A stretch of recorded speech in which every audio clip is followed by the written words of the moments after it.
After the end of the Second World War, the world was left with a great many questions about what exactly happened to certain high-level elements of the German government. Researchers, equipment, and laboratories just seemed to disappear overnight, and nobody knew where they went. Many have speculated that they disappeared to Argentina, and then eventually to a hidden base beneath the ice in Antarctica. Now, some have deemed those flights a fancy, but based on what I've observed of the satellite imagery using Google Earth Pro, I don't think it's that far-fetched. Many people don't realize how big Antarctica is and how such a society could exist right alongside all of the other research facilities that we have down there, and they wouldn't know anything about each other. Antarctica is larger than the whole of Europe. And as a population, if you added up everything that we say that we have down there, it's not even a fraction of the population of London alone. That's how big an area, and that's how tiny the population is. And there have been places, especially at the edges of the ice sheet, that seem to have a strange tunnel-like quality going beneath. Now, if you found one of those, and it did take you to one of these confirmed and known caverns beneath the ice, you would have unending access to fresh water with simply the ability to create heat to melt the snow and ice. You would have access to the ocean, and these are some of the most fertile and rich oceans on the planet. You would have whales and seals and fish, more than you would ever need. So you'd have food, you'd have water, you'd have shelter. Now, you'd of course need a lot more than that, but with the resources of the German government at the time, it would not have been beyond their ability to do, especially if they had the ability to process whales. At that time, in the 1940s, much of the world still used whale oil as opposed to petroleum for a lot of different things. And without the influences of woke and liberal culture that have brought our modern world to the breaking point, who knows what they could have discovered? Who knows what they could have developed?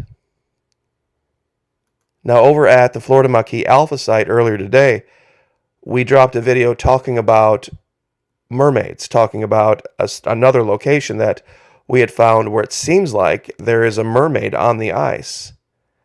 And this might be a sanctuary for them. If there were civilizations and creatures and beings that we don't know about, and they made contact with the German people, and were able to come to some type of perhaps an uneasy alliance, who knows what we could be facing in the future. But I would like to show you guys something that I think might be an indication of this. It's in Antarctica. If you go to Google Earth Pro, I'll give you the coordinates down in the description, or perhaps the first pinned comment, and you can go look at this for yourself. Now, we're down in about the 7 o'clock region. If the Antarctic Peninsula is 12 o'clock, there's a very strange series of shadows and structures that I don't think you can just dismiss as, well, that's wind, ice, rock, and snow.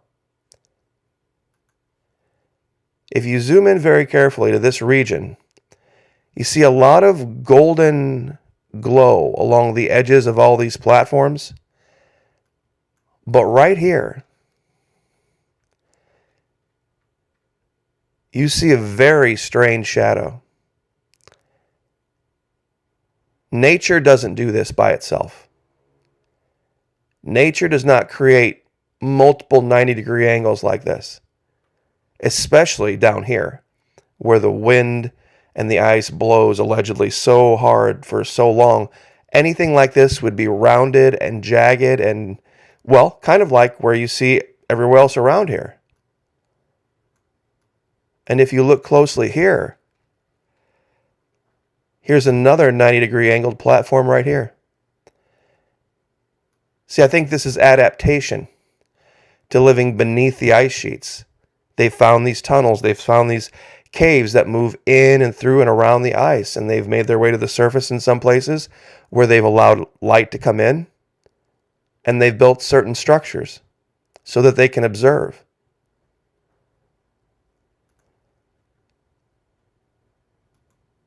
But over at the Florida Maquis Alpha site, check out the video, A Never Before Seen Mermaid Sanctuary Now Uncovered in Antarctica. We just posted it earlier today. It would make sense because there is this thing called the aquatic ape theory that I think makes a lot more sense than anything science has ever said. That we developed much closer to mammals that live in the water than we developed closer to than chimpanzees and gorillas. Because we have, and everybody has seen this, you go get in the bathtub and you get underwater for a long amount of time and your fingers get all wrinkly. Well, that's not them absorbing water. What that is it's adapting to grab underwater. That's a natural adaptation. Plus, there are those of us who have webbing, and there's those of us who don't have webbing in our fingers. And I'll let you figure out who does and who doesn't. And we can go from there. We, of course, can't talk about things like that here because I could get labeled. Florida Maquis Alpha site. Check it out. It's the Florida Maquis backup channel, just like it sounds. Florida Maquis, M-A-Q-U-I-S, Alpha site. Thank you to everyone who's been there.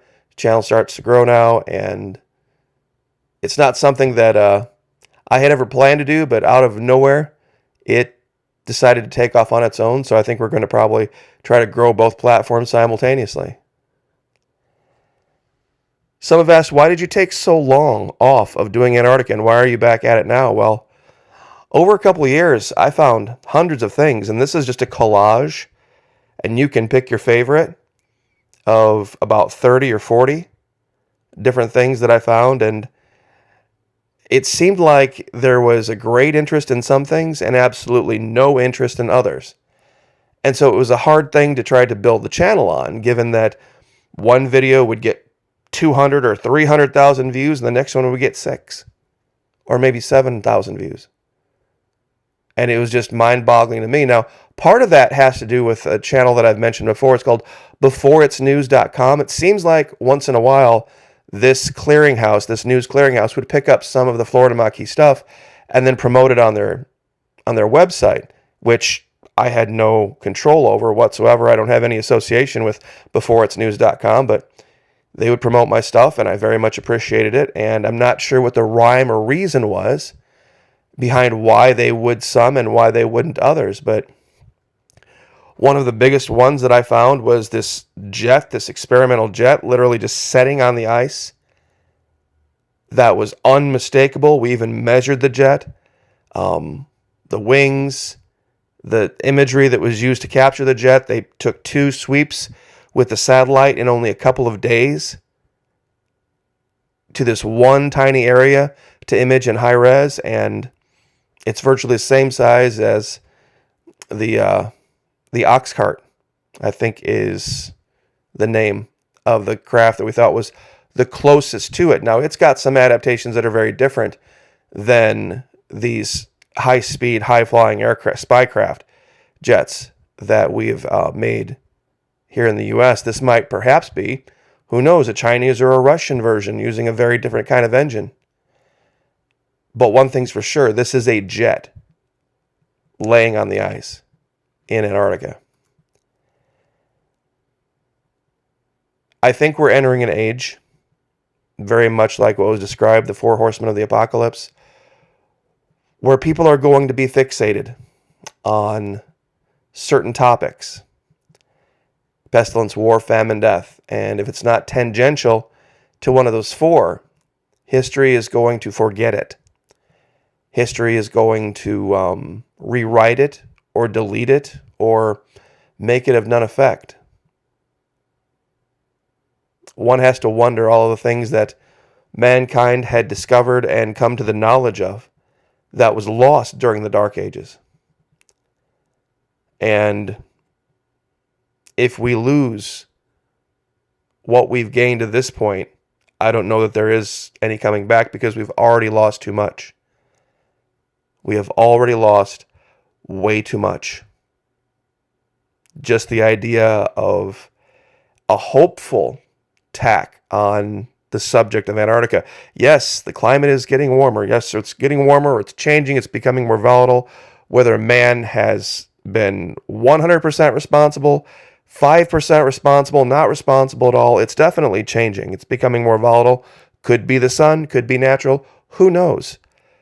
But there's always a silver lining, always something that you can take from it. And that's kind of my point on Antarctica. I just hope we don't get to the point where everything that we talk about, we have to find the cloud version of, not the silver lining version. And that's why I really think the idea of what's happening in Antarctica, especially what happened during the end of World War II, is so important. Because if there's some kind of a, I guess lack of a better term, backup hard drive of what mankind used to be, of our ability to explore and to be curious and to try to find the incredible, I hope we don't lose that.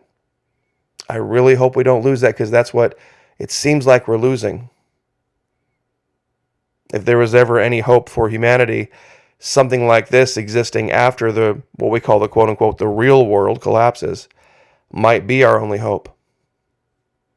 So I'll leave it there. God bless. Like, share, subscribe. We'll see you guys next time.